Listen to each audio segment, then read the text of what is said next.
Hello check.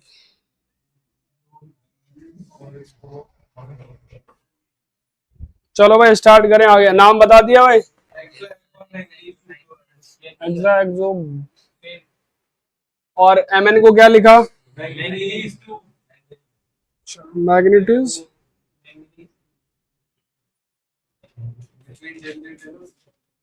Super.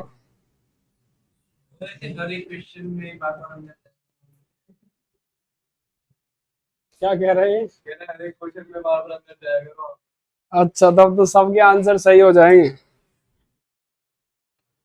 अबे net slow चल रहा है क्या आजकल?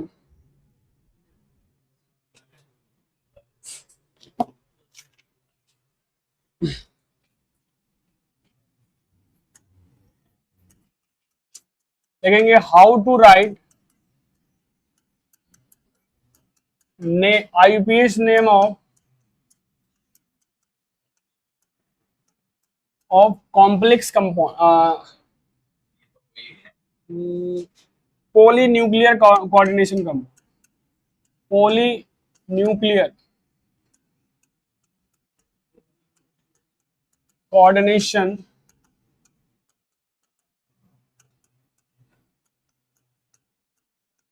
तुमने जो पिछला टेस्ट में ऑक्सीडेशन नंबर वाला कॉन्सेप्ट पढ़ा था ना, वो पोली न्यूक्लियर। अबे ये वाईफाई कैसे बंद हो गया?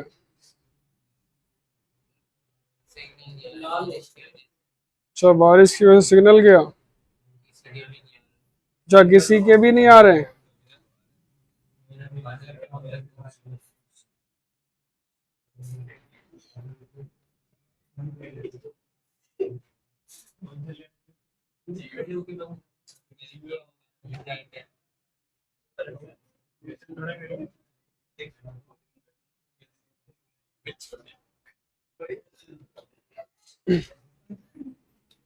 ठीक है भाई, कह रहा है कि इसका नाम कैसे लिखेंगे, how to write IUPAC name of poly nuclear. जैसे अभी तक सेंट्रल एटम हमारे पास एक था तो नाम आसानी से लिख देते, अब दो दो सेंट्रल एटम आ जाए और तूने उसका ऑक्सीडेशन नंबर निकालना सीख चुके हो जो पिछला टेस्ट में भी दिए थे।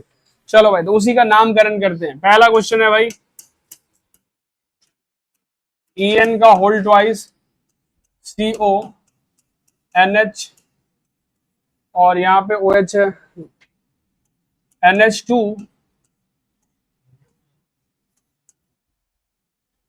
और En का होल ट्वाइस और SO4 का होल ट्वाइस। एकदम नाम लिखना बहुत ही आसान है, बहुत ही मजाक है, ऐसे समझ लो।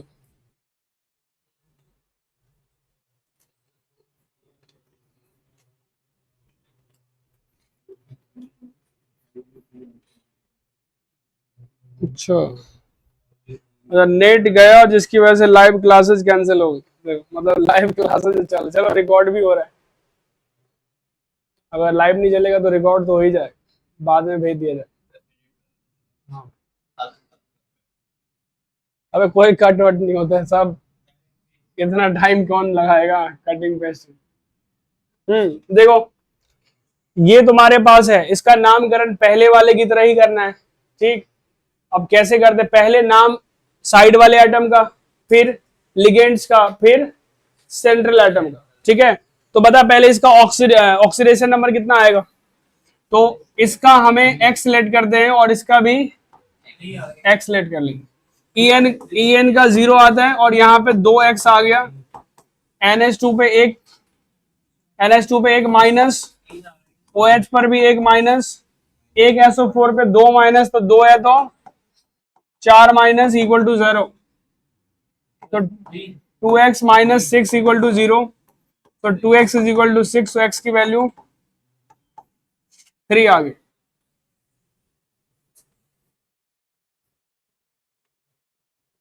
अब एक जो है एक प्रॉब्लम सिर्फ इसके साथ है, जो इन ग्रुप है ना, इन डाइन ट्राइन ये सब जो ग्रुप्स हैं उनके साथ एक प्रोसेस ये है कि जब भी ये दो आएगा तो इसको डाई नहीं लिखेंगे, इसको डाई के लिए बिस यूज करेंगे। क्या यूज करेंगे? बिस। यानी अगर ये इन ग्रुप अगर दो आएगा तो डाई के लिए यूज करना है बिस। ठीक है, और अगर ट्राई हुआ तो हाँ ट्रिस।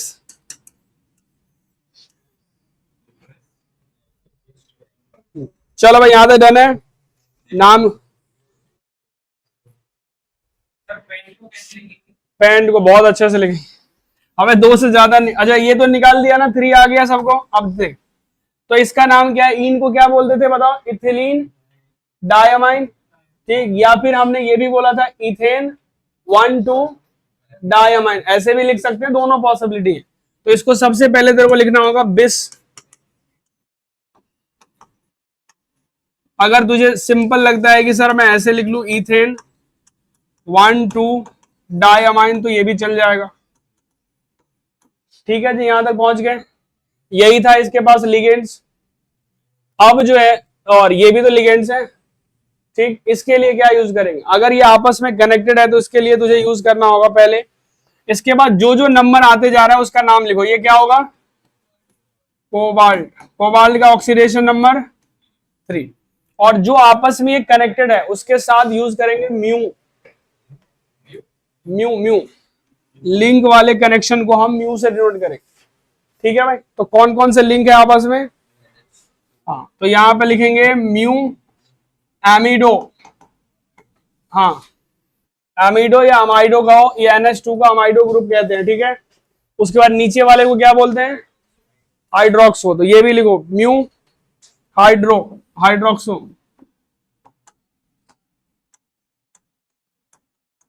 Mu hydroxo. उसके बाद क्या होगा, फिर से ये आ गया लिगेंड्स के बाद ही कोबाल्ट का नाम लिखेंगे, फिर से लिखेंगे बिस, उसके आगे ही same to same ethane 1,2 diamine, और क्या लिखेंगे फिर कोबाल्ट 1,2,3, और ये सल्फेट। ठीक है जी, ये छोटा सा नाम है।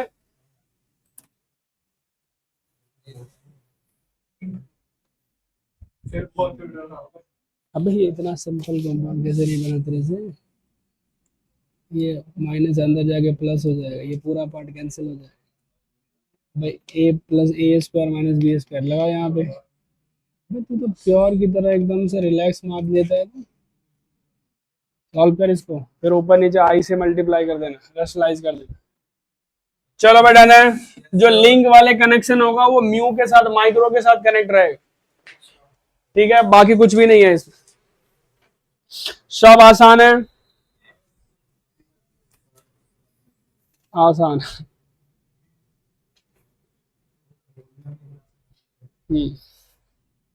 चलो एक और नाम लिख लेते हैं।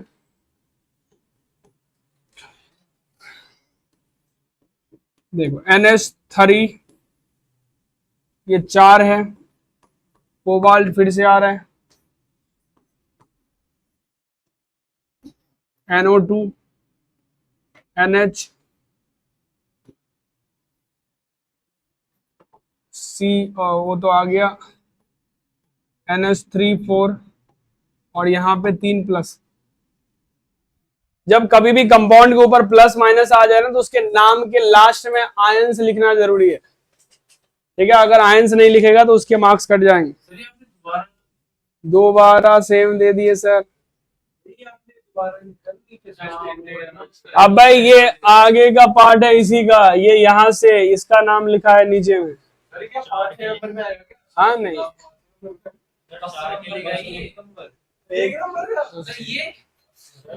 दो दो नंबर दे देंगे, क्या, हाँ NH3 4 है, नहीं इसके लिए नॉर्मल यूज करेंगे। अबे वो सिर्फ उस फैमिली के लिए होता है जो थोड़ा सा वैसा वाला है, डबल कंपाउंड।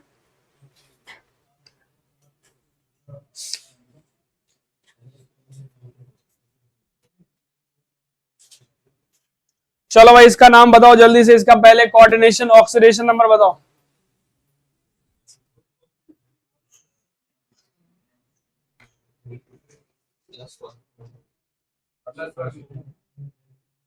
क्या है, +1 आ रहा है। चल भाई देख इधर, इसका भी X, इसका भी x, 0 + 2x - 2 = 3।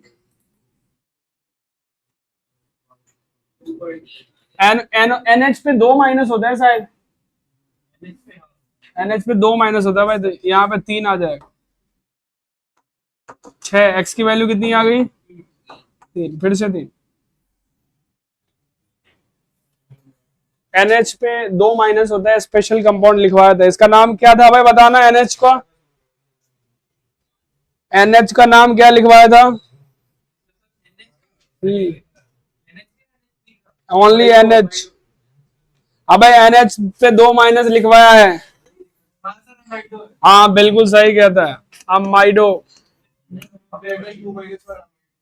अमाइडो, आई माइडो। हाँ भाई, आई माइडो लिख दिया नाम। चलो भाई अब बता भाई इसका नाम, देखो एक बच्चे बता रहे हैं उसका नाम से, देखो ऑप्शन तो नहीं बनेगा। टेट्रामीन कोबाल्ट, 3 तो बोल दें, mu amido, mu nitro, nitro ही होगा भाई। उसके बाद फिर से टेट्रा, टेट्रा अमाइन कोबाल्ट, और कोबाल्ट के बाद 3 ions. This is the final answer जी।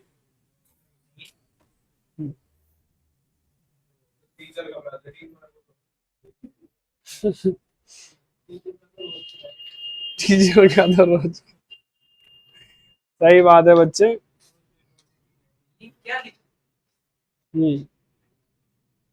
तुम लोगों ने फैला के आए, खत्म करो इसे।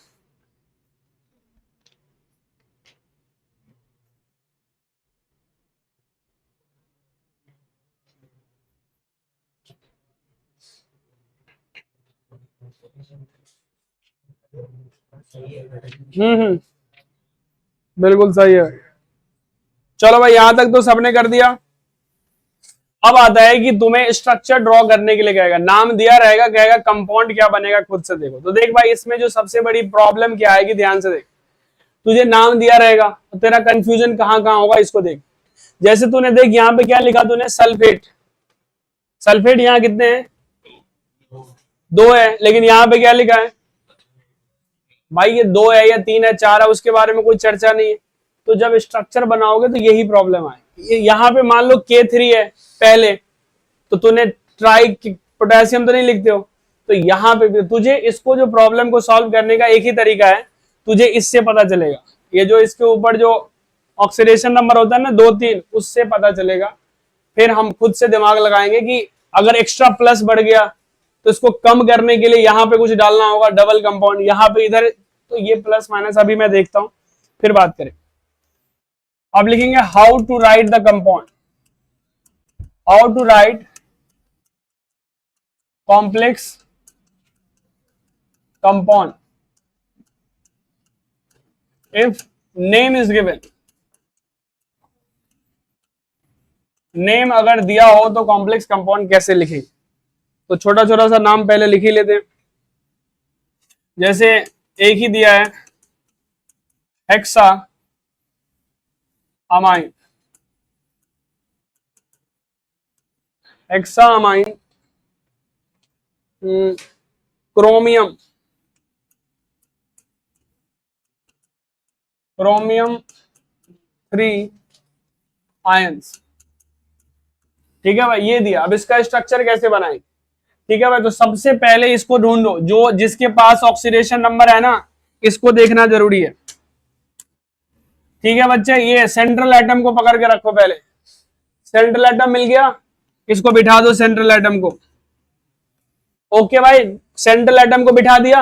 अब तुझे देखना है लिगेंड्स के। ये कह रहा है हमारे पास 6 अमाइन है, तो यहाँ पे अमाइन ग्रुप NH3 होता है, कह दो 6 हो गए। ठीक, और ये कह रहा है जी 3 है। अब इसके लेफ्ट राइट तो है नहीं, तो +3 है। सो दिस इज आंसर, ये आंसर आ गया। अबे तू डायरेक्ट बड़े पे ही पहुंचे कि स्टार्टिंग से छोटे से करें? हाँ भाई यही तो बात है। अभी तो बड़ा वाला मैंने ही करवाया ना, कि खुद से करा है तूने? बताओ इसको। देख, ये वाला नाम मैंने लिखा और तुझसे इससे छोटा वाला दिया नाम लिखने की, समझ रहे हैं? उल्टा केस चलेगा। हाँ अच्छा, चलो भाई एक मजाक क्वेश्चन दे देते हैं। एक है कैल्शियम।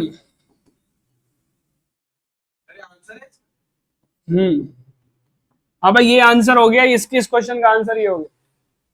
कैल्शियम हेक्सा हेक्सासाइनो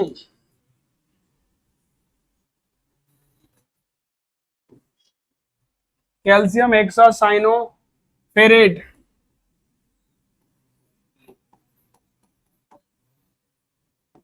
इसका आंसर लिखना है, तीसरा मैं दे रहा हूं।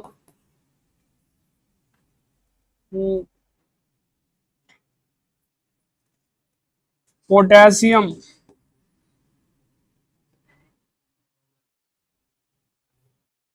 अमाइन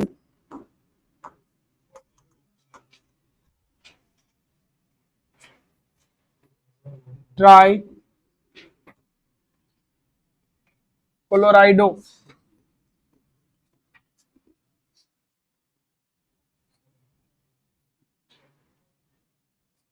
क्लोराइडो प्लैटिनेट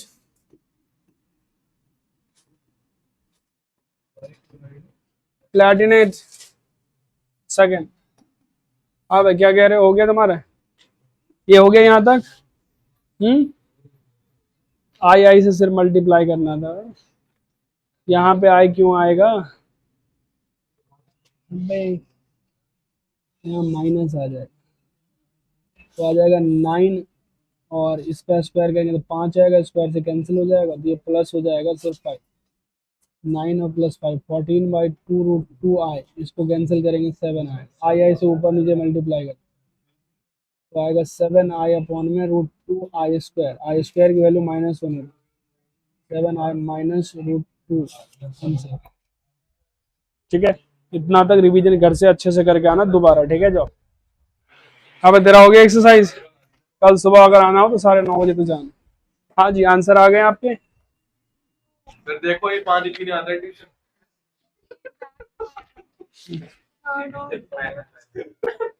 किसका? देखिए हो गया 9, सारे हो गए। प्रोडक्ट फोर्स के इसमें डिकम्पोजिशन के रिएक्शन लिख देना, NH3 को H2 और रेट ऑफ रिएक्शन का फॉर्मूला लगा। ये वाला फॉर्मूला नहीं लगाना है, वो नॉर्मल बचवा वाला फॉर्मूला जो 1/-1/2 डेल्टा समथिंग है। हाँ इक्वल टू जो इसको इक्वल टू इसके कर देना वो वाली से, ये जीरो ऑर्डर ऑफ रिएक्शन होता है। Decomposition of ammonia zero order of reactions होते हैं।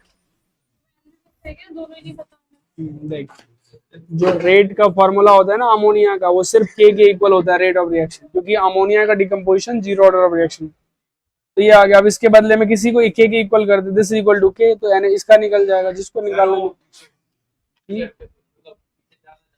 अच्छा ठीक है, चल देगी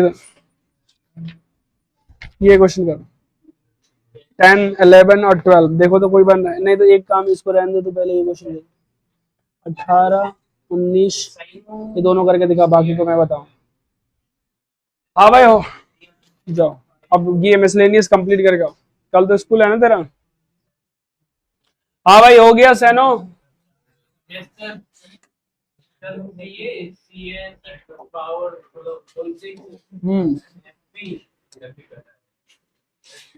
देख भाई पहले तूने कैल्शियम लगा दिया, ये आयरन आ गया और हेक्सा है तो CN6। अब ठीक है जी कर दिए।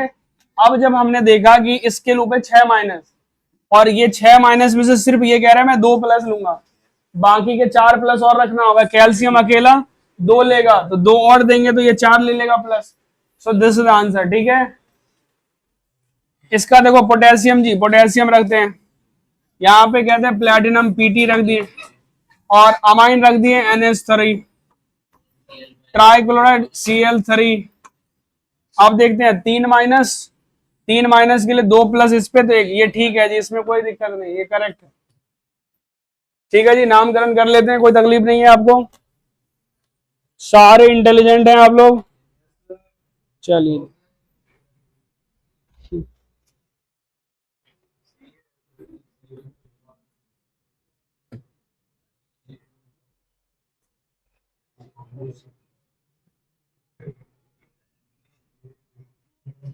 चलो एक और क्वेश्चन लिख लेते हैं। हाँ जी, ये 4th है, क्लोराइडो बिस इथेन 1 2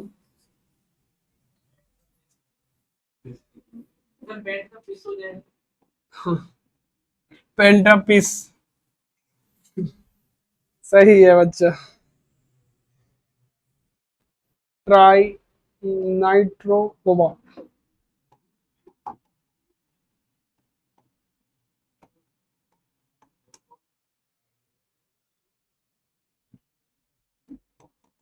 चलो जी, ये है छोटे से नाम, जल्दी से इसका स्ट्रक्चर बनाइए, फिर नया कॉन्सेप्ट की तरफ हम आगे बढ़े, बहुत हो गया पुराने कॉन्सेप्ट।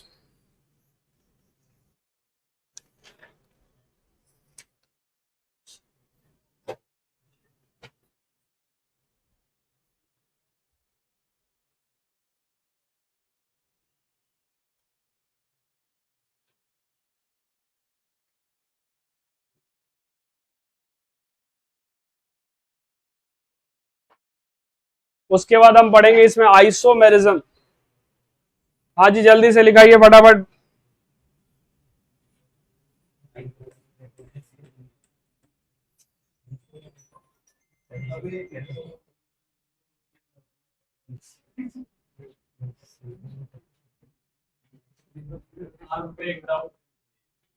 बोलो।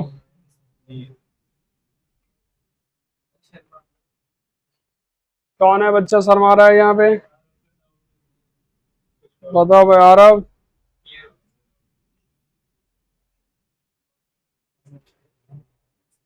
नाम पूछ रहे हैं।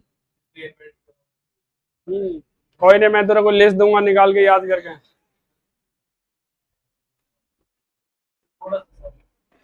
थोड़ा सा ही। क्लोराइडो जी कंप्लीट है, दिखाइए इसका आंसर किसके किसके पास सही सही आए।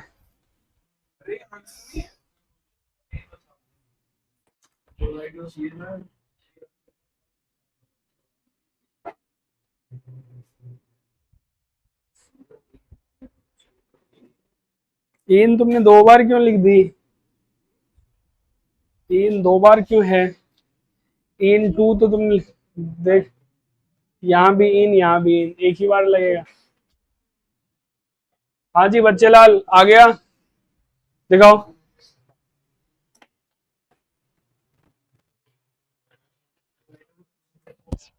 हाँ भाई, पेज नोटबुक में किसी के से पेज अब निकला ना अगली बार, सो उसे भी हम निकाल के फेंकूंगा बाहर।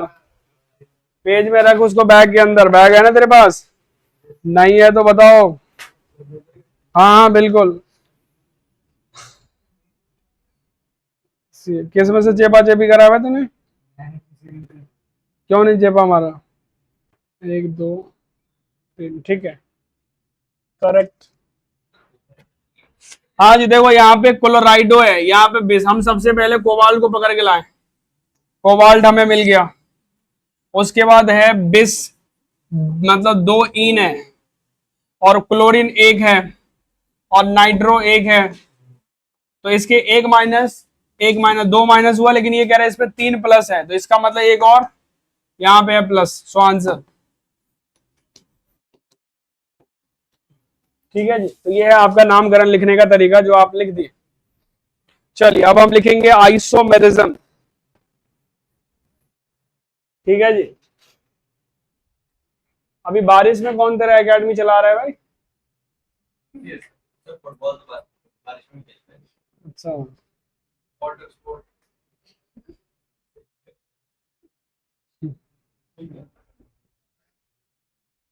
तूने बचपन में पढ़ा होगा आइसोमेरिज्म के बारे में, क्लास 10th में क्या पढ़ा था? Same chemical formula but different structure. यहां पर भी सेम बात पढ़ोगे, कोई अलग नहीं पढ़ोगे। टोटल। ठीक है भाई, डन है। अभी तक तू जितने भी केमिस्ट्री में चैप्टर पढ़ेगा उसमें से सबसे आसान चैप्टर को माना जाता है किसको? Coordination compound. तुम्हारे केमिकल काइनेटिक्स से भी आसान है। बस एक बार तेरे भेजा, और तुझे इंटरेस्टिंग इसीलिए लगेगा कि इतने भयंकर नाम सब, कॉम्प्लेक्स कंपाउंड, और है आसान। मैंने बोला पिछली बार 12th क्लास के जो बच्चे थे वो सब मतलब ठीक ठाक, मतलब बहुत हाई फाई भी नहीं थे, बहुत बिलो भी नहीं थे, एवरेज से भी हल्का ऊपर भी थे कह सकते। उन सबको जब भी मैं बोलता था टेस्ट लेऊंगा तो कह रहा सब कोऑर्डिनेशन कर ले। ठीक है, सबको पता था कोऑर्डिनेशन में कुछ है नहीं। अभी तुम देखो आइसोमेरिज्म इतना भयंकर कंपाउंड आएगा और उसमें कुछ है ही नहीं। देखते ही आंसर बता दो। और भाई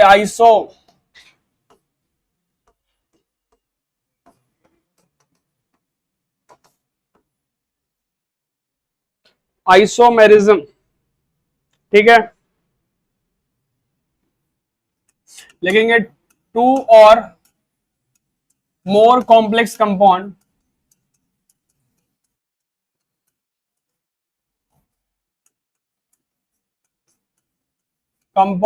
having same chemical composition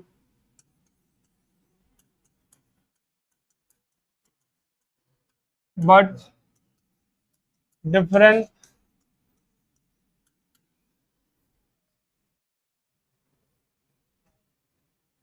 structure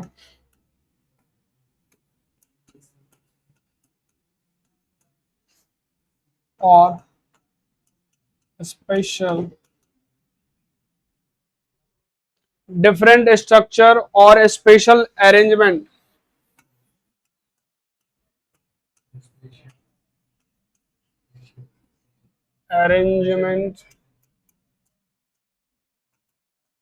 atom is called isomers,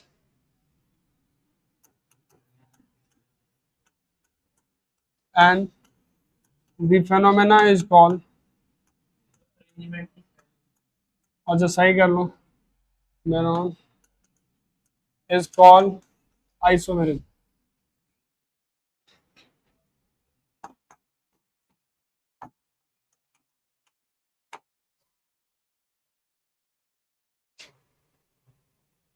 ARANGE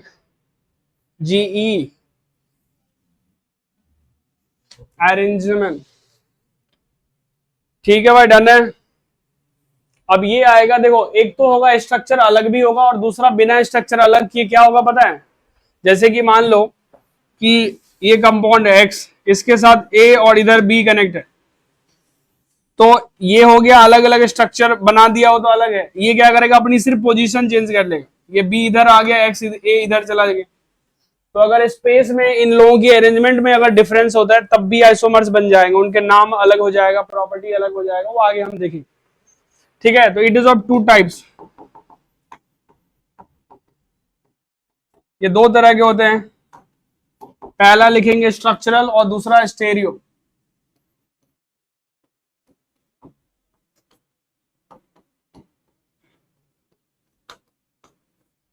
और दूसरा लिखेंगे स्टेरियो।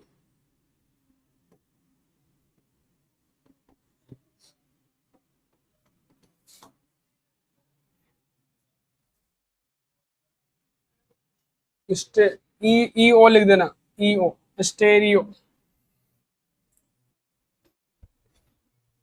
Stereo isomerism. हम अभी फिलहाल पढ़ेंगे स्ट्रक्चरल आइसोमेरिज्म के ऑल पार्ट पुर्जे के बारे में। हम्म।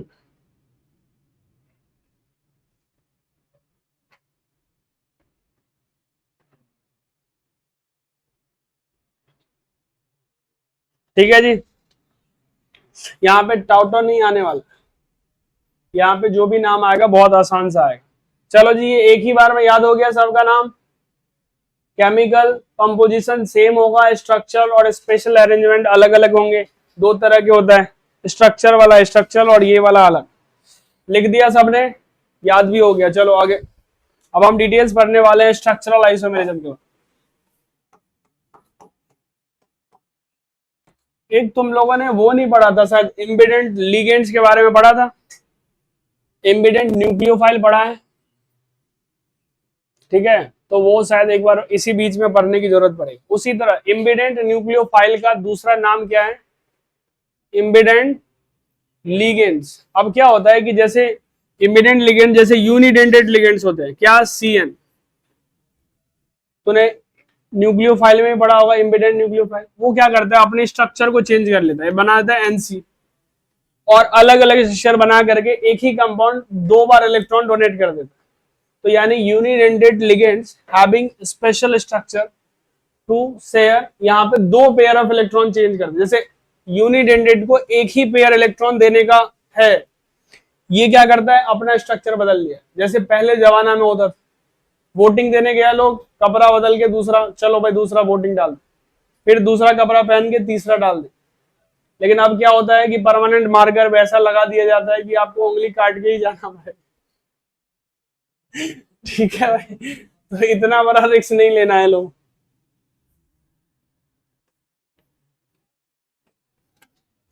तो यहाँ पे ऐसे कंपाउंड को क्या बोलते हैं हम? एम्बिडेंट्स लिगेंड्स। न्यूक्लियोफाइल को बदल के लिगेंड्स कर दें। Structural isomerism.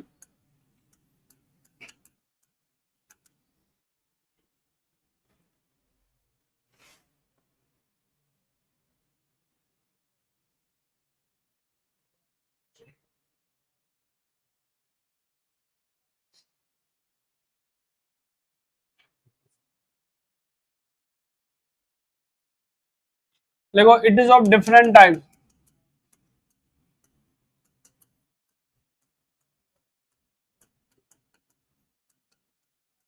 अब देखो, इसका नाम ही क्या है, स्ट्रक्चरल, मतलब स्ट्रक्चर में चेंजिंग होगी तभी होगा स्ट्रक्चर। तो पहला जो आता है इसका नाम, लेकिन थोड़ा ऑर्गेनिक से इसका नाम अलग है। पहला है आयोनाइजेशन आइसोमेरिज्म।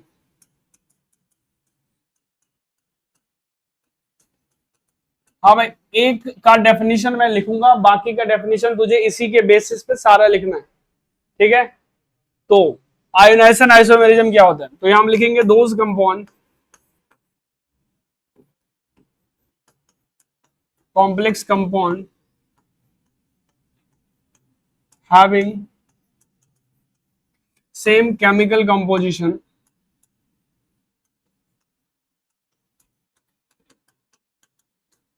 and gives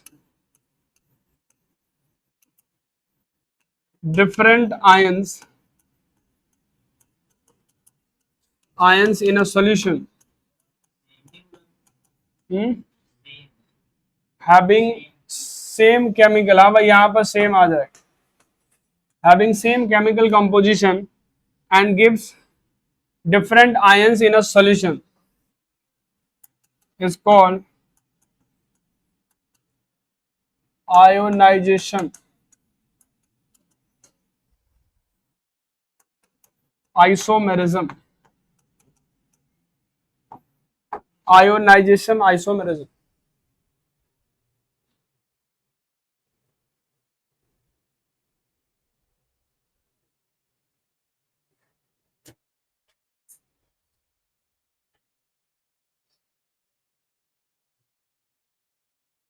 ठीक है भाई, कह रहा है different ions in a solution.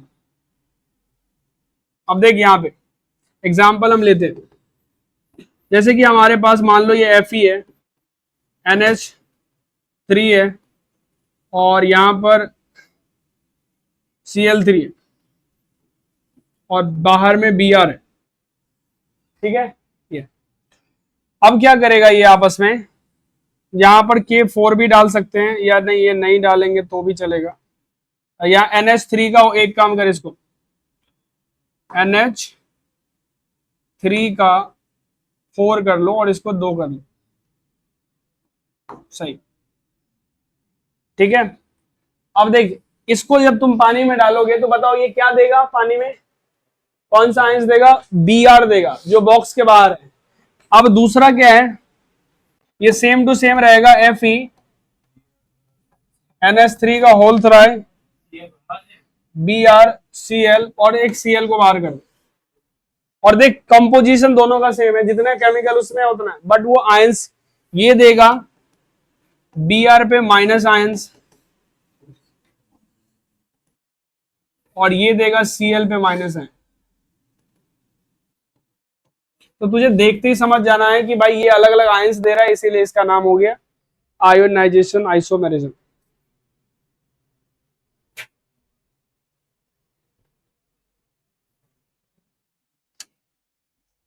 ऐसे बहुत सारे स्ट्रक्चर पॉसिबल है। दूसरा एग्जांपल ले लेते हैं,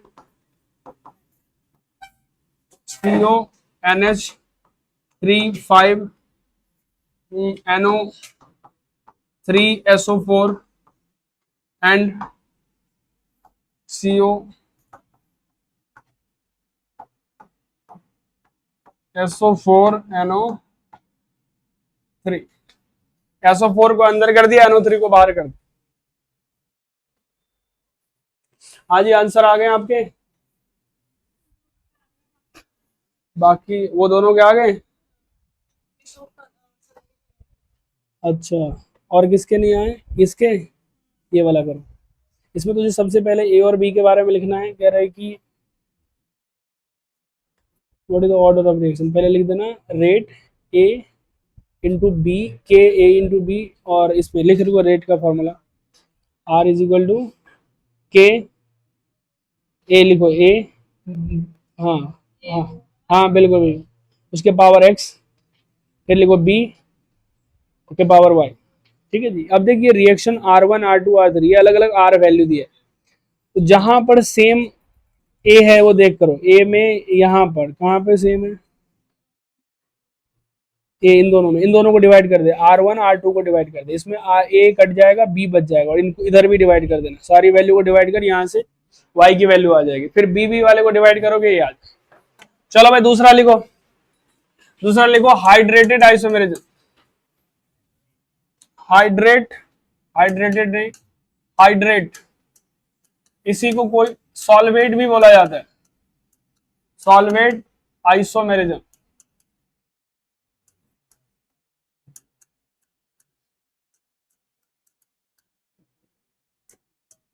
इट गिव्स, अब देख भैया पूरी कहानी तो तू खुद से लिख लोगे, मैं शॉर्ट फॉर्म में लिख रहा हूं, it gives different water molecules,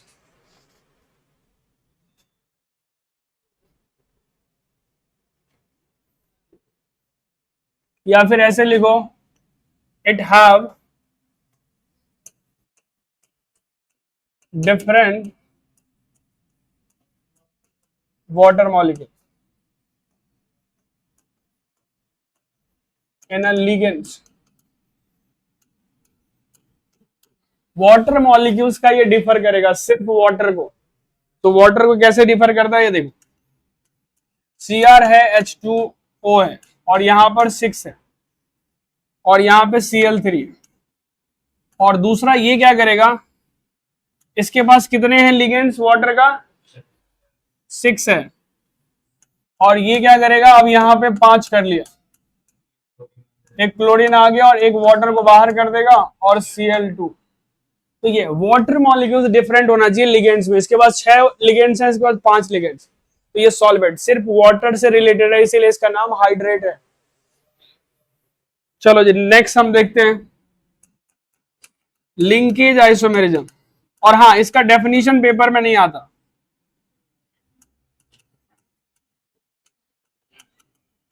linkage isomerism क्या होता,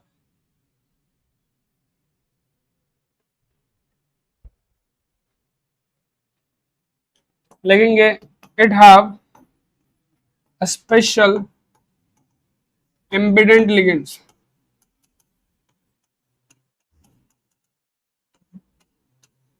कहानी सेम टू सेम, एक वाला कहानी सब में, same chemical composition but different, have a special ambident ligands.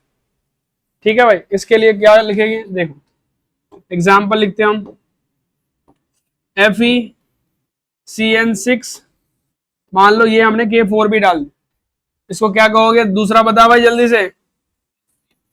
FeNC6, ये CN है, वो NC आ गया।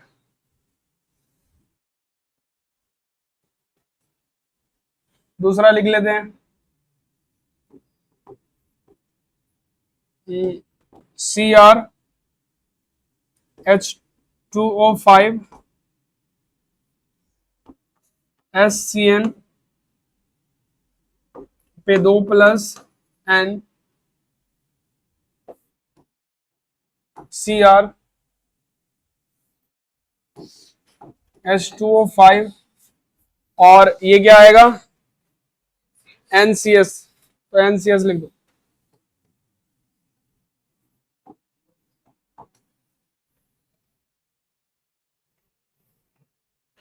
ठीक है जी, तो ये दोनों जो है आपके linkage, the last coordination isomerism, ये खत्म हो जाएगा आइसोमेरिज्म। हाँ जी, इसमें कोई दिक्कत नहीं है, एकदम मजाक मजाक। अब ये CN मत लिखना, ये ब्रैकेट है, NC है। द लास्ट आइसोमेरिज्म का नाम है कोऑर्डिनेशन आइसोमेरिज्म।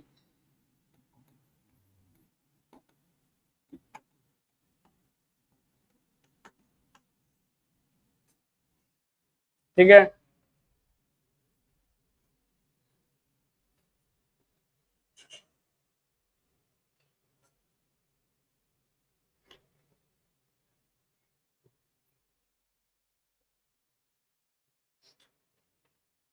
ये लिखेंगे two complex compound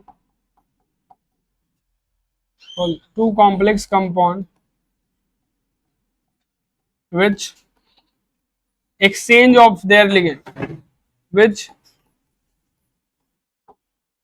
exchange of their ligands, ये दोनों आपस में लिगेंड्स को एक्सचेंज करते हैं। देखो कैसे,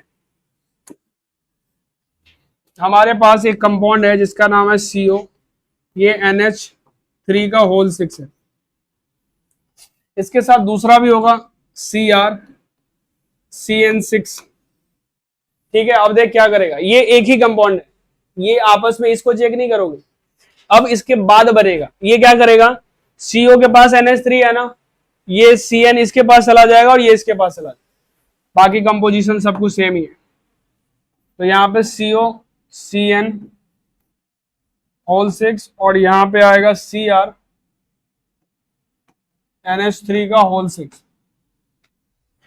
ये आ गया।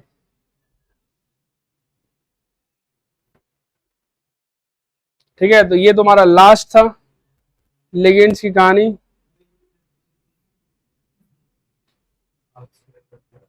क्या कह रहा है,